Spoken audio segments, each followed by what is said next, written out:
Welcome to the story of one of the most disturbing cases in the history of the Ozarks. Before we get started, please leave a comment about where you are and what time you heard this story. We want to know where and when these documented accounts come in. It was late autumn in 1899.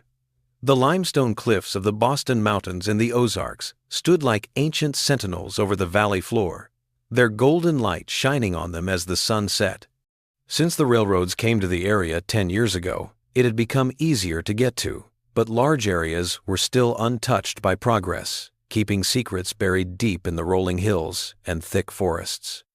People who lived in this part of the Ozarks, which has a unique karst landscape of caves, sinkholes, and underground rivers, have always had a mix of respect and superstition about it. People in the area told stories about places where the line between worlds got thin, where water flowed in ways that didn't make sense, and where people who went off the beaten path sometimes never came back. Abernathy Hollister, a well-known merchant from Springfield, Missouri, reported that 9 travelers who had left his general store on the southern route had never made it to their planned destinations in Arkansas. This was the start of what would become known as the Macabre well of the Ozark sisters. Hollister was not an alarmist. He had lived in the area for his whole adult life, so he knew how dangerous it could be to travel on the frontier. As the weeks went by, with no word from those who had promised to send back confirmation of their safe arrival, his worry grew. It was strange that not just one person or even one party went missing. These were 9 different people who left over the course of 4 months. They all took the same southern route through a remote valley in the Boston Mountains area. Aside from the fact that they were on the same path and didn't make it, they didn't have much in common. In 1962, official records from the Newton County Courthouse showed that Sheriff Thaddeus Hargrove had first ignored the reports. The Ozarks were known for their confusing, winding trails that often led people who weren't used to them the wrong way. People often took twice as long to get to their destination or had to change course completely. The County Historical Archives have the sheriff's ledger, which shows that he thought the missing people had just taken different paths or moved to a different place. He wrote in his official log for October 1899, "Travelers often change their plans. 9 people missing for 4 months on a route that dozens of people travel every week is sad, but not a reason to worry." Hollister, on the other hand, was adamant. His careful record-keeping showed that none of the 9 had ever picked up packages that were waiting for them at their destinations. No one had sent a message back as promised. And the strangest thing was that each of them had said they would stop at the sisters' house for water before going through the hardest part of the wilderness. Hollister thought this consistent detail was important because it came up in conversations with 9 different people who didn't know each other. He wrote to Sheriff Hargrove on the 12th of November, 1899, "It's not natural. 9 people all talking about the same landmark and not finishing a trip that many others do without any problems. Something is wrong in Hollow Ridge Valley. And I think it has to do with this homestead and these sisters." August Willoughby, a 42-year-old clockmaker who was going south to open a new shop in Eureka Springs, was the first to go missing. His wagon and prized collection of clocks never showed up. Hollister remembered him as a methodical person who was very careful about his plans and habits. He had promised to let Hollister know when he arrived within a week of leaving in late July. There was never such a message. Josephine Blackwood, a widowed herbalist who had been providing Hollister's store with medicinal preparations for years, was next. She was going south to gather rare plants that are said to grow in the valleys near the White River. Prescott Thornfield, a land surveyor working for a St. Louis development company interested in timber rights, followed. The Langston brothers, Silas and Ezekiel, who were also timber scouts, were going to check out a tract of old-growth forest. Miriam Dalton, a seamstress traveling to join her sister's established business in Bentonville, was next. Porter Washburn, a journalist for the Arkansas Gazette researching a series on Ozark folklore, was next. Zachariah Pendleton, a retired reverend traveling to preach at a revival in Harrison, was next. Finally, Hammond Cooper Smith, a blacksmith headed for new opportunities in the growing tourist town of Eureka Springs, was next. Their conversation with Hollister before they left was what connected these 9 people. They had all been told to follow the main trail south until they came to a split oak tree that marked a fork in the road. The left path was longer but well used. It followed the ridgeline for miles before slowly dropping down into the valley on the other side. The right path was shorter, but it went through a steep, narrow valley called Hollow Ridge, where the limestone cliffs rose sharply on either side, and the trail sometimes disappeared into creek beds before coming back up. Most experienced travelers took the longer route for safety and ease, but these 9 had all said they were going to take the Hollow Ridge path for different reasons, such as being short on time, being curious, or wanting to have an adventure. More importantly, each of them had said they planned to stop at the Thornfield sisters' homestead for water and maybe a place to sleep for the night. Hollister's records and later interviews made this detail very clear. In all 9 cases, the mention of this homestead was the same. Hollister, on the other hand, didn't know much about it, other than vague local rumors about 2 reclusive women who had moved to the valley a few years before. In his letter to the sheriff, he said they keep to themselves, but travelers talk about how nice they are, giving water from what they call their sacred well to people who pass by. I haven't met them myself, and neither has anyone else in town that I can find, except for Dr. Sullivan, who says he treated one of them for a broken arm a few years ago. It's strange that all 9 of the missing people would mention these women, who are not very well known in our community. Sheriff Hargrove didn't want to look into it at first, but that changed in late November 1899 when Nathaniel Reynolds, a rich businessman from Street Louis, came to the county and demanded action. Hammond Cooper Smith, the 9th missing traveler, was Reynolds' business partner and was carrying papers and money for a business deal that Reynolds was very interested in. Reynolds promised a large reward for information that would be enough to get the sheriff to put together a search party. Reynolds wrote in a notice posted in town, "We will pay $200 for the return of Cooper Smith or his belongings, and another $300 for information that leads to understanding of his fate, should that fate prove tragic." The Missouri Historical Society keeps the official report, which was filed on the 30th of November, 1899. It tells the story of the start of what would become one of the most disturbing cases in Ozark history. Sheriff Hargrove wrote, "Put together a group of 6 men to look into the disappearance of travelers along the southern route through Hollow Ridge Valley. Local guide Jeremiah Cottonwood says he knows where the Thornfield sisters lived, as mentioned by the missing people. The party includes Deputy Marshal Franklin Whitaker, Reverend Samuel Millbrook, Dr. Phineas Sullivan, who says he knew the sisters before, and 2 volunteers from town, Gerald Burke and Thomas Holloway. They will leave at sunrise." The search party set out on the 1st of December 1899, with enough food for 3 days. The weather was unusually cold, and frost covered the ground as they rode out. They followed the main trail south, just like the travelers had, and by noon they were at the split oak tree. At this point, as Sheriff Hargrove's journal says, the group stopped to talk about how they were going to do things. The sheriff wrote, "Oak shows signs of lightning strike since I last passed this way. Half the branches were stripped bare, and there was a strange scorch pattern spiraling down the trunk. Cottonwood says this is a bad sign. The Reverend laughed but crossed himself when he thought no one was looking. They took the right fork and went into Hollow Ridge Valley, a narrow gap between limestone cliffs that rose steeply on both sides. The path went down quickly, following what looked like a dry creek bed for almost a mile before opening up into a wider valley floor. The sun was already low in the December sky, and it barely reached where they were riding. Even though it was early afternoon, the passage was very dark. As they went on, Jeremiah Cottonwood, the local guide, seemed to get more and more nervous. The sheriff's report said that Cottonwood kept saying that he had only heard of the Thornfield sisters and had never met them. People in the area believed that the sisters were shy and didn't want visitors, but they were known to give water to travelers from their sacred well. Hargrove wrote, "Cottonwood keeps looking up at the ridgeline. He says he feels watched, but we haven't seen any signs of habitation or people." Reverend Millbrook tried to calm things down by reading scripture, but this seems to only make our guide more upset. The party made it to a small clearing by nightfall, where a creek fed by a spring gave them fresh water. They set up camp and planned to get to the Thornfield homestead by noon the next day. The sheriff's journal says that on this night, they first heard strange sounds in the valley that seemed to come from much farther away than they should have, including what several men said were distant female voices talking, even though there were no known settlements nearby. The sheriff wrote, "Burke woke us all up just after midnight, claimed to hear women talking as clearly as if they stood among our bedrolls, yet no one was there." Cottonwood refused to go back to sleep thereafter, sitting with his rifle across his knees until dawn. Says the valley plays tricks with sound. That water running beneath the limestone carries voices from miles away. A rational explanation.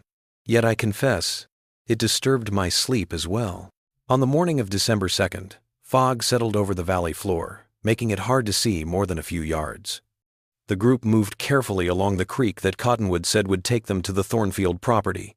As they moved forward, the fog got thicker, making it seem like it absorbed both light and sound. Soon, each man looked like a shadow to the others, just a few feet away. Hargrove wrote, "This is the most unnatural fog I've ever seen. It doesn't act like fog should. Sometimes it flows against the wind and swirls around our legs like living tendrils. The temperature is also strange, with warm spots in the general chill. Cottonwood says this is normal for the valley because of the springs below the ground, but his voice doesn't sound sure." By mid-morning, they had come out of the fog and into a small valley with limestone cliffs all around it. There was a 2-story limestone house there, weathered but strong, next to a smaller building that looked like a storage shed or smokehouse. It was at the base of the northern ridge. A well-kept garden that is now dormant in the cold of winter stretched from the house to a nearby creek that bubbled clear and cold from the base of the cliff. The well was the most important thing that people wrote about. This well was different from most others in the area because it was made of stone and rose almost 4 feet above the ground. Most wells in the area were just stone shafts with a wooden cover and a winch. The circular wall was made of limestone blocks that fit perfectly together without any mortar. Reverend Millbrook, who was on the search party, said that the patterns carved into the blocks looked like ancient symbols but were not from any known Christian source. The sheriff's report says, "Approached the homestead at about 11:30 a.m. No signs of activity or habitation visible. The chimney was cold, and there were no animals present. Called out repeatedly with no response. Proceeded to examine the property for evidence related to missing travelers." The official report doesn't show the growing sense of unease that was present in the letters between search party members and their families. These letters were later collected by Professor Durham of Arkansas College in his 1967 book, Forgotten Mysteries of the Boston Mountains. Deputy Marshal Whitaker wrote to his wife in a letter that was never sent but was found among his things. He said, "The place was too quiet. There were no birds singing, no insects buzzing, and even the wind seemed to hold its breath. The well drew my attention in a way I can't explain. I felt a need to go up to it and look into its depths. The Reverend stopped me and held my arm with surprising strength, telling me not to look directly into it. I laughed at his superstition then, but now, as night falls and we stay in this cursed valley, I agree with his warning." Dr. Sullivan wrote in his private journal, "This is the house I visited in '85, but it seems different now. The proportions aren't quite what I remember, and the windows are in a different place." When I told Hargrove this, he looked at me strangely and said the house was clearly decades old and couldn't have been changed, but I know what I saw then and what I see now. Something is wrong with the structure of the place. The search of the property turned up some very disturbing things. The sheriff's men didn't find any direct signs of the missing travelers right away, but they did find a few things that made them worried. They found a ledger in the main house that looked like it was used to keep track of visitors. 9 new entries matched the descriptions and rough dates of the people who had gone missing. But the ledger had more than just names and dates. There were strange notes next to each entry, like Subject A, W, resonant frequency, determined to be 42.7 Hz, excellent vessel potential, and Subject JB, higher than average water content in cellular structure, requires modified approach. The discovery in the storage shed was more worrisome. There were personal items hidden under sacks of grain, including a pocket watch that looked like August Willoughby's favorite watch, a leather satchel with surveying tools, a journalist's notebook with the name Porter Washburn on the cover, and other things that could be linked to the missing travelers. Sheriff Hargrove wrote, "Items seem to have been carefully preserved and arranged, almost as if they were for display or record-keeping. There are no signs of struggle or violence. But the fact that all 9 missing people's personal belongings are in one place suggests foul play of some kind." The most worrying thing they found, though, was when Deputy Whitaker and Jeremiah Cottonwood looked more closely at the well. The water level looked normal, but when Whitaker lowered a lantern on a rope to better light up the shaft, he said he saw what looked like a second passage or tunnel leading off from the main shaft about 15 feet below the surface. Reverend Millbrook's journal says, "Whitaker called us to the well, his voice tight with restraint." The lantern he had lowered revealed not only a well shaft, but also what looked like a man-made tunnel going northward beneath the limestone ridge. The discovery might have been just interesting, but the light also showed scratches in the stone around the tunnel entrance, as if made by desperate hands, and what looked like a piece of fabric caught on the rough rock. When raised, the cloth was found to match the pattern of a vest Hollister had described Cooper Smith wearing the day he left. The people looking for the missing person had a problem. Night was coming, and they needed tools they didn't have to properly explore the tunnel. Sheriff Hargrove decided to leave 2 men behind to keep an eye on the property, while the others went back to town to get more people and the right tools. Deputy Whitaker and Guide Cottonwood both offered to stay behind. Hargrove wrote, "They will keep watch from a hidden spot near the creek to see if the sisters come back or if anything else happens at the homestead. They were told very clearly not to go into the well or tunnel under any circumstances until we return. Both men were well fed and had enough food for 2 days. This choice would end up being deadly." Sheriff Hargrove and 4 other men made up the follow-up party. They left the next morning, the 3rd of December, 1899. They brought ropes, lanterns, and mining tools they borrowed from a nearby operation, as well as more guns. The weather had gotten worse, and it was raining steadily and coldly the whole time they were traveling.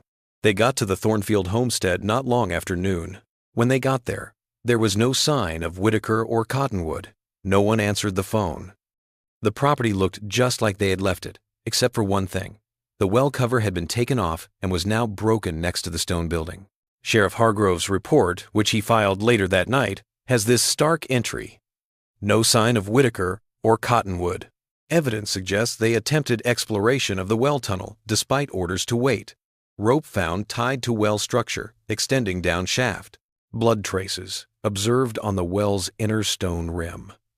Search of the tunnel deemed too dangerous without proper equipment and additional men." Hargrove was more open in his private journal. Something happened here. Their bedrolls stayed by the creek, cold but undisturbed.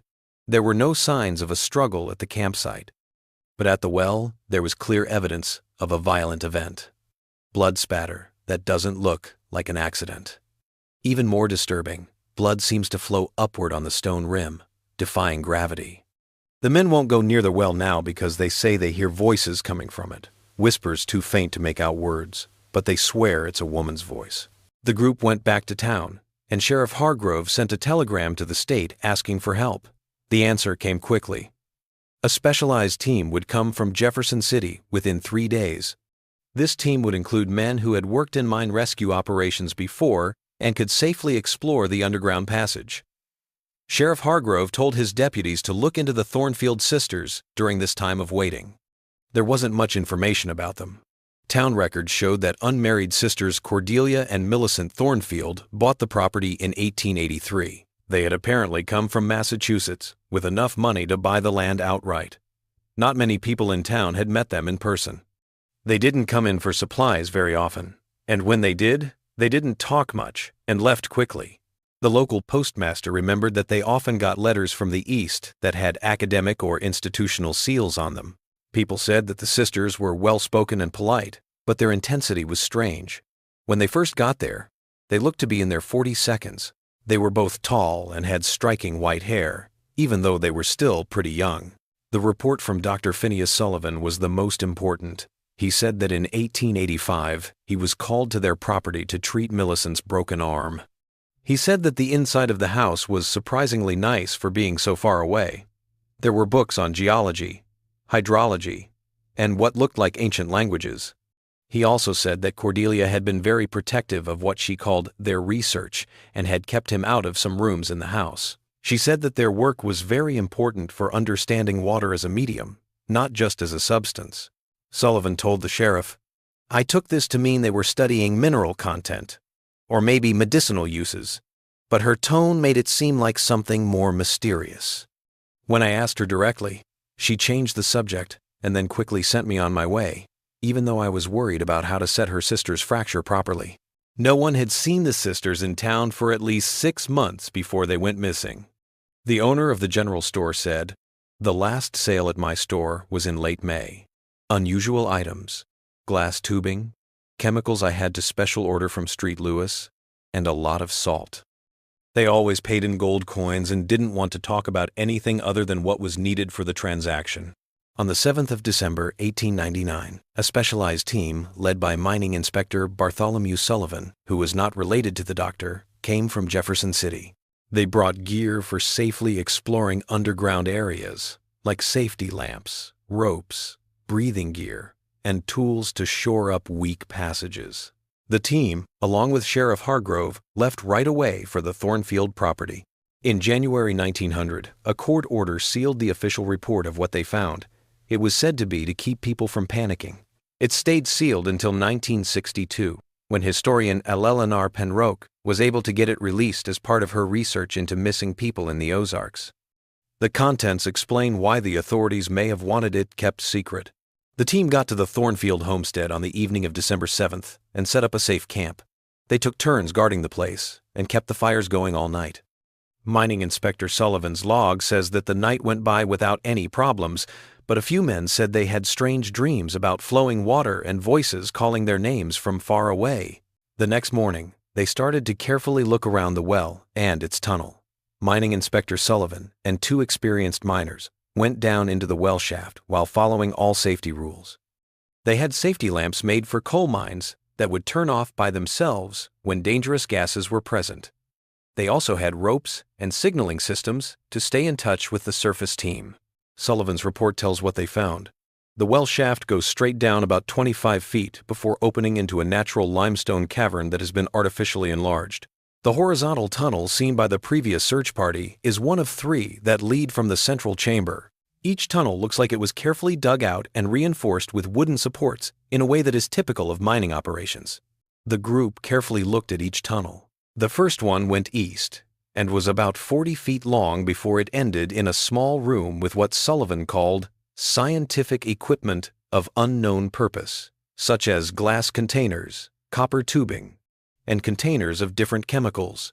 The report included detailed drawings of equipment that looked like distillation equipment, but was set up in ways that didn't make sense to the mining experts.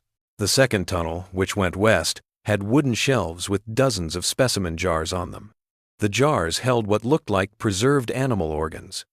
The labels on these jars, written in a cramped, feminine hand, had dates and strange notes like spring water immersion, 30 days, cellular transformation proceeding, and well water exposure, 60 days. Note structural changes to tissue composition. The third tunnel, which went north as originally seen, led to the most disturbing discoveries. It went more than 100 yards under the limestone ridge and led to a big natural cave that had been made usable by people. Sullivan's report describes the scene with the clinical precision of a man trying to keep his cool in the face of horror. The cavern measures approximately 60 feet in diameter, with a domed ceiling reaching 30 feet at its highest point. Natural limestone formations have been incorporated into what can only be described as a laboratory setting. At the center is a circular pool of water fed by a natural spring emerging from the north wall. The pool has been lined with fitted stone, similar to that used in the well construction above ground. Surrounding this pool are 7 stone tables arranged in a precise circle. Each table bears restraint mechanisms consisting of iron rings anchored into the stone. Upon and around these tables, evidence indicates systematic dissection procedures were conducted. Most significantly, we discovered human remains in various states. 11 distinct individuals could be accounted for based on cranial count. Among the identifiable personal effects were items matching descriptions of the 9 missing travelers. We also discovered remains consistent with Deputy Whitaker and Guide Cottonwood. Of the Thornfield sisters, we found no immediate evidence, though a significant collection of journals and papers was recovered from a stone shelf carved into the eastern wall of the cavern. Sullivan's official report doesn't say anything about the strange state of the remains, but his private journal does. He wrote in entries that weren't made public until decades later. The bodies show unprecedented levels of desiccation, as if all moisture had been systematically removed from the tissues. Yet there are no signs of normal dehydration processes. More disturbing still is the state of certain internal organs, particularly the brains, which show evidence of a crystalline formation throughout the tissue, almost as if the cellular structure had been replaced by some mineral compound I cannot identify. It took 3 full days to finish the recovery. The remains were carefully taken away and brought back to the county seat so they could be identified and buried properly. The state ordered that the journals and papers be used as evidence and that the well entrance be sealed with dynamite. The official statement says, site deemed hazardous due to unstable subsurface conditions, but none of the exploration reports showed any signs of structural instability. The recovered journals, which Professor Durham partially translated and analyzed in 1967, show what the Thornfield sisters were really up to. They were not sisters, and their last name was not Thornfield. Dr. Victoria Haversham and Dr. Elizabeth Monteague, who used to work together at Emskatonic University in Massachusetts, were fired for what the university called research avenues that transgress natural law and ethical boundaries. Their journals talked about years of research into what they called the permeable barriers between water and other worlds. They picked the Ozarks because of its unique karst topography, which has sinkholes, caves, and underground rivers that they thought would help them do their work. Haversham wrote in an early entry, "The limestone formations here make great channels. The water that flows through them has properties that we haven't seen anywhere else. Our first tests show that both electricity and some sound frequencies conduct electricity and sound much better." Even more interesting, samples taken from the deepest springs show molecular structures that change shape without any clear reason. The well was their best work. It wasn't just a source of water. They called it a confluence point because they thought that certain arrangements of stone and water made the barriers between dimensions weaker. They thought that these points could be used to get to knowledge and beings from other places if the right conditions were met. An entry from 1897 says, "We have confirmed auditory contact. Voices come from the well at exactly 3:17 a.m. on the night of the new moon. Our recording devices don't always work, but we've written down what we can hear." They talk about a place beyond the permeable boundary and promise knowledge in exchange for what they call vessels of transference. The journals become more and more random starting in early 1899, which suggests that the women were either starting to lose their minds or had actually made contact with whatever they were looking for. There are a lot of references to voices from the depths and knowledge flowing like water. The clinical notes about vessel preparation, which seem to refer to their victims, are the most disturbing. The 9 travelers were not chosen at random, according to their notes. Instead, the women chose them based on physical and mental traits that they thought would make them good subjects for their experiments. When they got there, they were all given water from the well that had a sedative in it that made them pass out. They were then taken to the underground lab for the procedure. One entry says, "Subject responds well to the preliminary infusion, which is thought to be about August Willoughby, cellular saturation at 62% and rising. The voices speak through him from time to time, but his conscious mind doesn't seem to know about the transmissions. They keep asking for more vessels before they will let us cross over.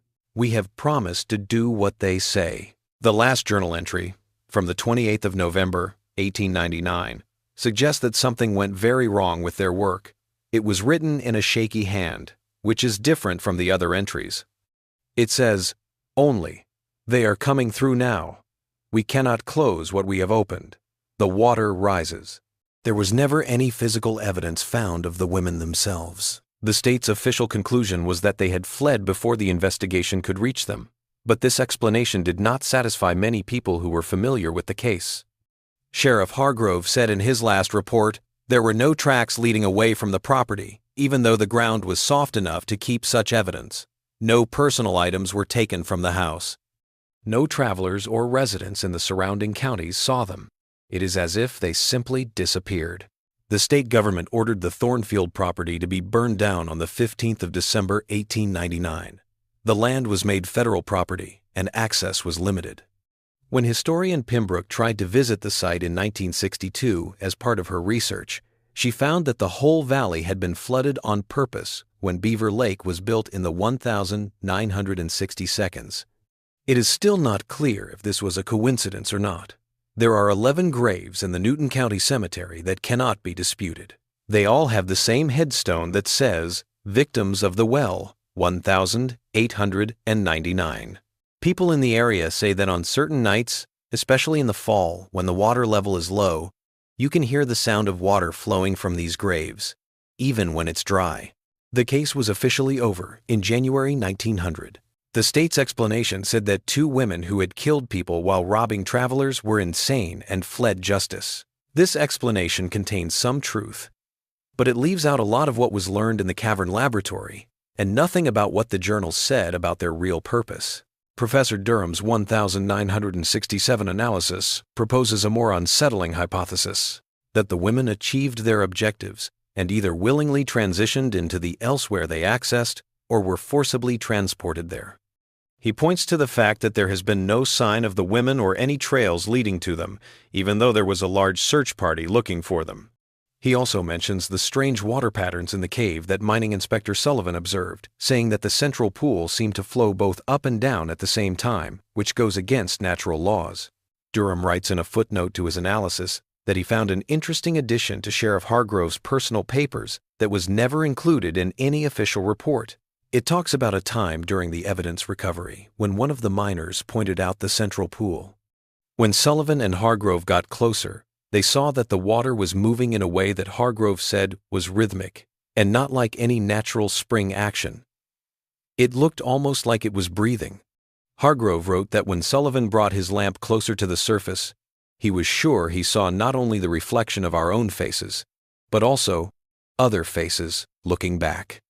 Women with white hair, but aged beyond human possibility, their eyes filled with the darkness of deep water. The tunnels and well shaft are still closed off under Beaver Lake. Researchers have made many Freedom of Information Act requests over the years to see the journals that were found in the cavern laboratory, but they have never been made available to the public.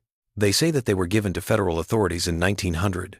The Ozark Sisters Macabre well case is still an example of isolated criminal insanity in a time when traveling through remote areas was dangerous. It unofficially joins the list of strange things that happen in the Ozarks, where the unusual landscape with its hidden caves, disappearing streams, and ancient limestone formations seems to let things happen that can't be explained in a normal way. Researchers have noticed a strange pattern in the years since the event. Wells all over the Ozark region, especially those built of fitted limestone without mortar before 1900, have a higher than normal number of strange sounds and water level changes that can't be explained. Dr.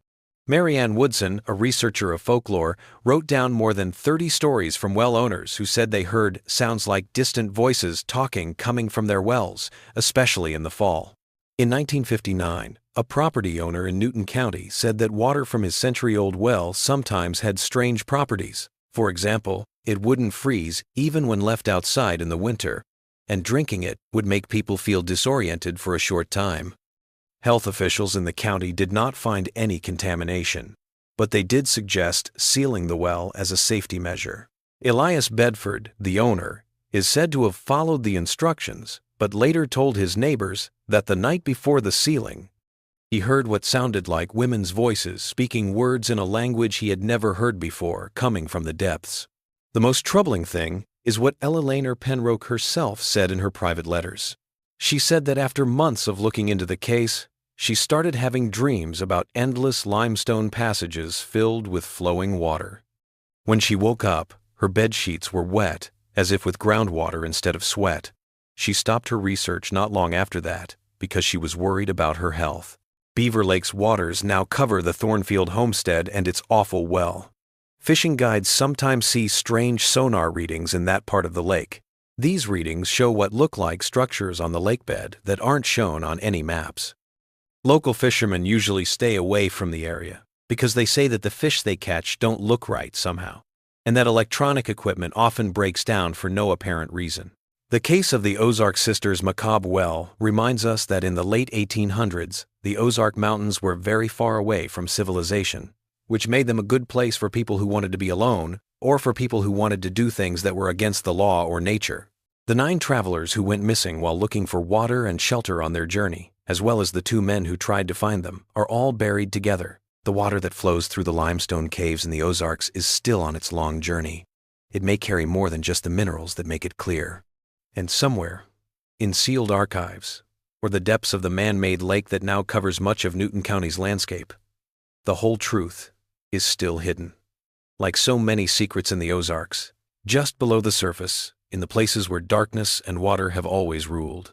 The flooding of Hollow Ridge Valley and the creation of Beaver Lake are only the beginning of the story. During the summer of 1968, a drought caused the lake's water level to drop a lot, revealing parts of land that had been underwater for years. A group of college students went camping and found what they thought was the top of a circular stone structure sticking out of the mud along the newly revealed shoreline. Officials in the area were quickly notified of the discovery and quickly blocked off the area. Official statements said it was just the remains of an old silo or grain storage facility. But people who saw it said they saw men in government vehicles taking things from the site before the drought ended and the water rose again. One student, Marcus Devlin, was able to take a picture of the building before officials got there. The picture is blurry and too bright, but it looks like a round stone wall with carvings that are similar to those on the Thornfield well.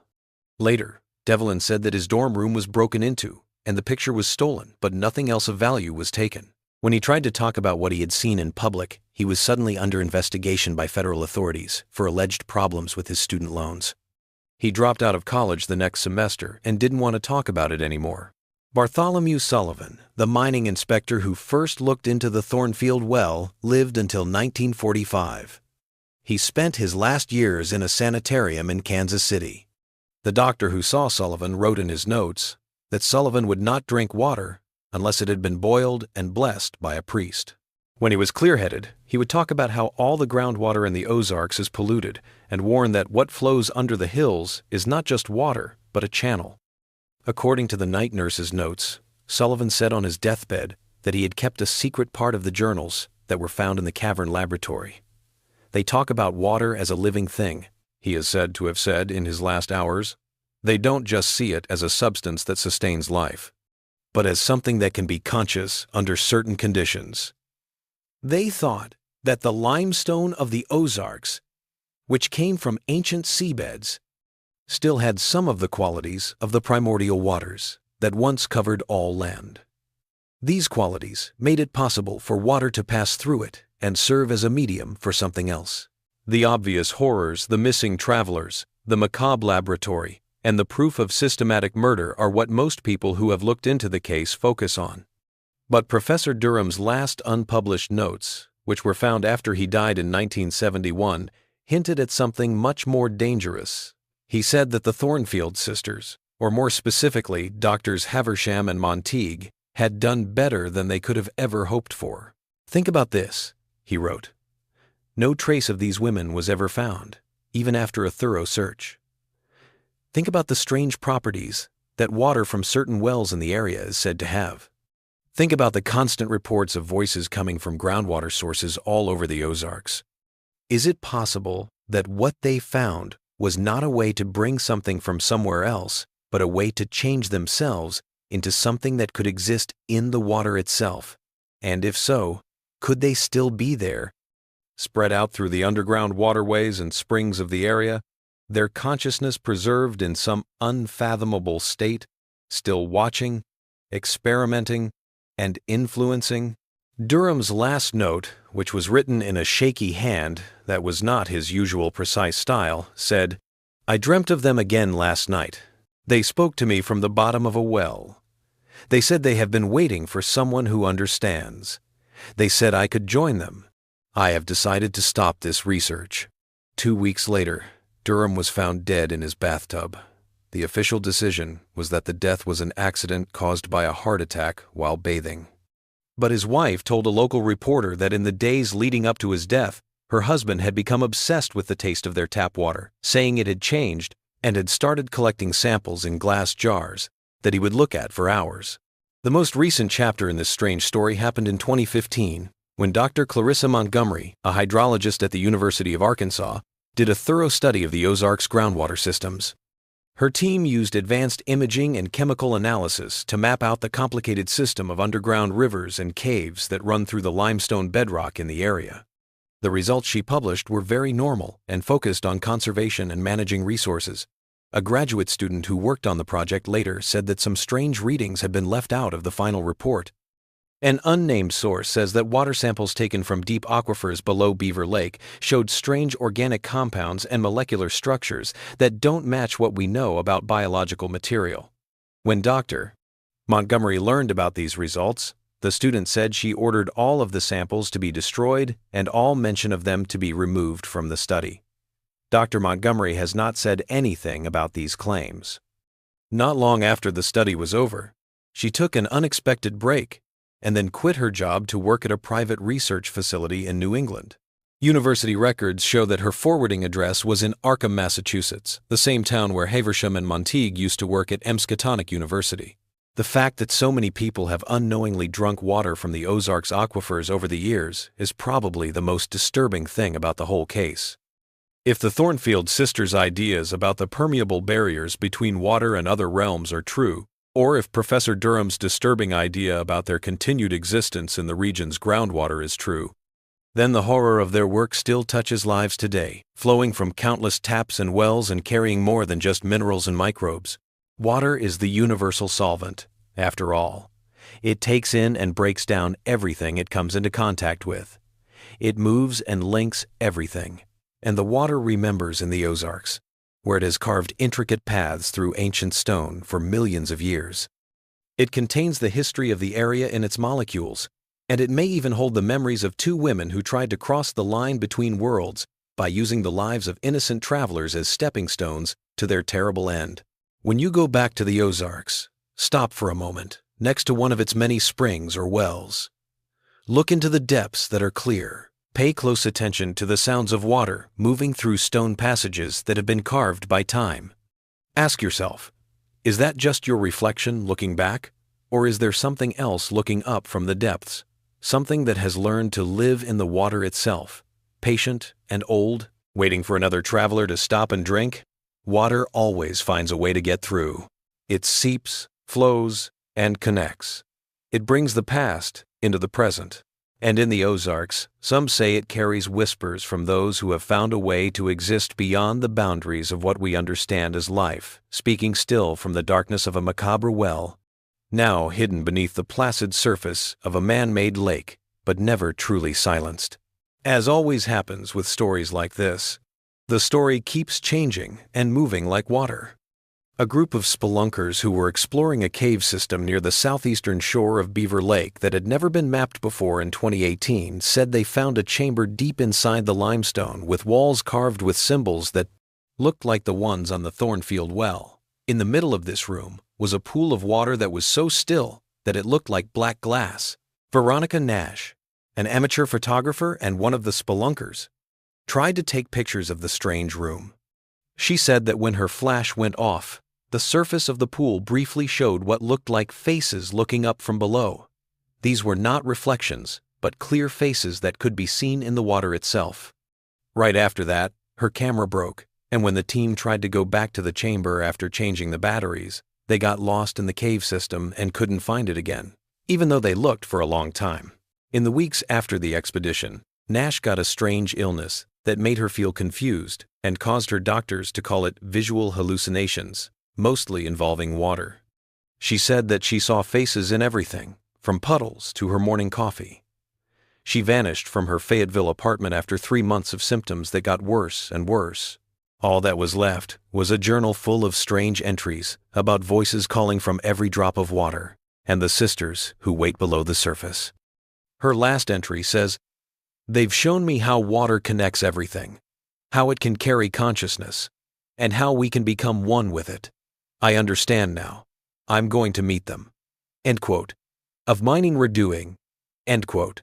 Nash has never been found, but her car was found parked at a boat launch on Beaver Lake.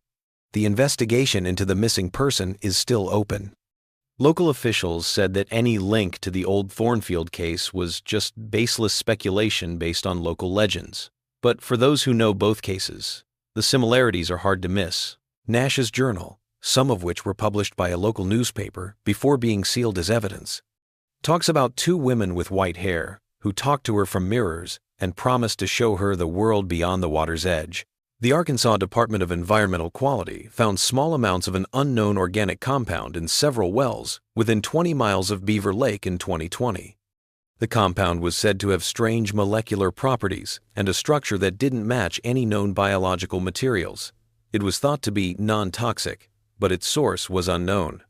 It was suggested that more tests be done, but it seems that they were never done, as no reports have been made public since then. In the spring of 2023, a recreational diver exploring the bottom of Beaver Lake near what used to be Hollow Ridge Valley said he found a circular stone structure that was unlike anything I've seen before. His diving camera took blurry pictures of what looks like a well-like structure that is partially buried in silt and has faint carvings on the exposed stonework. The diver, who had done over 300 lake dives before, tried to get closer to the structure, but he said he suddenly felt a strong sense of dread and the clear feeling that he was being watched from all sides. He cut his dive short and came back to the surface. There, he found that his wetsuit was dry on the inside, even though he had been underwater for more than 40 minutes. He has turned down all requests to take other divers to the site, saying only that some things should stay the way they are. Experts say that his pictures, which are hard to see because of the lake's poor visibility, show things that are consistent with what historical accounts say about the Thornfield Well. The case of the Ozark sisters' Macabre well reminds us that some mysteries are better left alone, some places are better left alone, and some waters are better left alone. In the karsted landscape of the Ozarks, where the line between the surface and the underground has always been thin, other lines may be just as easy to cross, between the past and the present, between science and superstition, and between the world we know and what lies beyond. The real horror of the case isn't what was found in that underground lab. It's what might still be out there, spread out in the region's waterways, changed but aware, watching and waiting. Water, like memory, keeps what it touches. And in the Ozarks, both flow endlessly through stone chambers, carrying echoes of what has happened and whispering to anyone who stops to listen. So if you ever find yourself on those winding roads through the old hills and come across a well of stone that fits together without mortar or a spring that comes out of the limestone crystal clear, remember the 9 travelers who were only looking for water but found something else. Think of Deputy Whitaker and Guide Cottonwood, whose curiosity led them to a terrible end that officials couldn't talk about. Think about the Thornfield sisters, who may have found out that water can be more than just a thing. It can be a door, a container, or a way to change. If you hear what sounds like distant voices talking, or see what might be faces other than your own in the water's surface as you bend down to drink, move on quickly and don't look back. Some thirsts are better left unquenched, and some wells can never really be sealed once they are opened.